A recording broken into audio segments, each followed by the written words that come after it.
Les amis, écoutez attentivement ce que disent ces messieurs. Apprêtez vos popcorn, nous allons décrypter bien après. Regardez et écoutez très bien. Et n'oubliez pas de me donner vos avis en commentaire. Les gars, André Onana, on peut le critiquer autant qu'on veut, ça reste un être humain. Il mérite du respect. Et là, ce qui s'est passé au Cap-Vert, dans la défaite du Cameroun 1-0, pour moi, c'est inadmissible. Le Cameroun est certainement éliminé de la qualification pour la Coupe du Monde. On voit que André Onana, là, c'est à la fin du match. Ça se voit qu'il n'est pas bien. Il est déçu, il est triste. C'est pas le moment de venir lui chercher une photo, c'est pas le moment de l'attraper par le callback et le forcer à faire quelque chose qu'il veut pas faire maintenant. Et en plus de ça, je vais pas vous mentir, en ce moment, avec tout ce qui se prend dans la gueule, Onana, il me fait de la peine plus qu'autre chose. Indépendamment du football, bon ou pas bon, ça reste un être humain, il me fait de la peine. C'est pour ça que pour moi, la réaction d'Onana, sur le coup, on peut la comprendre. Il repousse le supporter. C'est tout simplement la frustration qui parle. C'est juste humain. Et chaque humain mérite le respect. Et ça, le respect, ce supporter-là, il l'a pas eu. Juste après, il balance une bouteille à André Onana. Le niveau de manque de respect, de manque d'éducation, le manque de valeur. La seconde d'avant, t'es en train de lui demander une photo. Et maintenant qu'il t'a refusé ta photo, tu lui balances une bouteille. Toute ma force, tout mon soutien à André Onana en ce moment. Ça doit être une période très compliquée pour lui. Donc franchement, envoyez-lui un maximum d'amour parce qu'il n'y a personne qui mérite d'être au fond du trou comme ça. Les gars, André Onana, on peut le critiquer autant qu'on...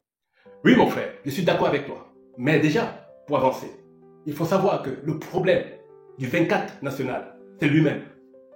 C'est lui-même son propre problème. Parce qu'aujourd'hui, il est entouré des partisans des moins d'efforts. Je dis bien des partisans des moins d'efforts. Ceux qui le tirent vers le bas, ceux qui viennent le miroiter, raconter des bêtises, afin qu'il se redresse contre son père spirituel. Il y a déjà 2 ans, il n'était pas comme ça quand il était encore à l'Inter de Milan. C'était un autre 24 de Dieu. C'était un autre 24 de Dieu. Aujourd'hui, il a changé. Quand tu le vois même sur l'aide de jeu, tu sens qu'il n'est pas là, il n'est pas présent. Je prends l'exemple du match qu'il a livré hier. Frappe. Le bon gardien, il le récupère une fois, puis il les met en touche. Mais il renvoie toujours là où le danger arrive. C'est-à-dire qu'il a renvoyé et on a directement mis dans ses filets. Mais après ça, il a fait beaucoup de parades. On sent qu'il n'est pas présent même quand il joue. Dans le match Cameroun-Cap-Vert, à la fin du match, quels qu'en soient ses problèmes, il devait quand même écouter les fans. Parce qu'il est acclamé partout aujourd'hui. C'est un exemple pour la jeunesse. Mais il s'est fait entourer. Je dis bien, il s'est fait entourer. Il dit bien qu'il s'est fait entourer par des partisans des moins d'efforts. Ceux-là qui l'ont amené dans une mafia où il ne peut plus sortir. Ou si aujourd'hui il décide de sortir, ils vont vomir tout ce qu'il a déjà eu à parler. Ils vont tout raconter. Et il sait. Onana, on peut le critiquer autant qu'on veut, ça reste un être humain. Il mérite du respect. Et là, ce qui s'est passé au Cap... Donc je répète toujours dans mes vidéos, s'il veut sortir de là, la première des choses, c'est de se défaire. C'est de se séparer de ces partisans des moins d'efforts. Ça, c'est des 1. Des 2, demander une audience, rencontrer son père spirituel à huis clos, travailler avec lui sur les différents états qui le dérangent, c'est-à-dire les différents problèmes qui le nuisent, parce que son père a toujours clamé « Je n'ai aucun problème avec mon fils ».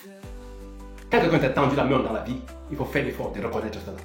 Et je le répète en passant, que s'il fait cela, vous allez voir notre entraîneur. Il a la fleur de l'âge. Il n'a plus au moins 7 ans à jouer. Donc, je prie et je demande toujours que si le jour où il peut tomber sur une de mes publications, qu'il essaie de comprendre qu'il est temps pour lui de se défaire de tous ceux-là qui sont autour de lui. Il peut s'entourer de son grand frère, qui est avec lui constamment. Il ne sait pas quel conseil il procure à son petit frère, alors que lui sait que quand quelqu'un t'a tendu la main, il ne faut jamais l'offenser. Donc, important ce que tu as dit. C'est un être humain, mais il faut que, pour traiter son mal, l'astuce 1, c'est de se défaire des pharisiens, des partisans de moins d'efforts. Tout se vente vide autour de lui. 2, c'est d'avoir autour de lui des conseillers, des personnes capables de lui dire ce qu'il peut décider et non ce qu'il décide qu'il dise. 3, de demander l'audience auprès du président de l'Afrique, Samuel Eto'o, qui est son père spirituel, je le répète toujours, car sans lui, même s'il était déjà bon, comme il le dit toujours, j'étais déjà bon, sans lui, il ne va pas être là où il est aujourd'hui. Donc de demander l'audience pour pouvoir, je dis bien de demander l'audience pour pouvoir gérer ses problèmes avec lui. Sur ce, je m'arrête déjà là, et nous lui souhaitons tous bon vent avec Trabzonspor, et nous espérons qu'il va finir premier du championnat ou 2e pour pouvoir avoir une meilleure position pour jouer à l'international, pour jouer aux compétitions européennes. Nous espérons qu'ils auront une bonne place pour jouer les compétitions européennes. Alors, les amis, c'était votre homme serviteur, le concepteur des défis de votre coach sportif, l'homme à battre mais qui a tout son épée pour se faire couper.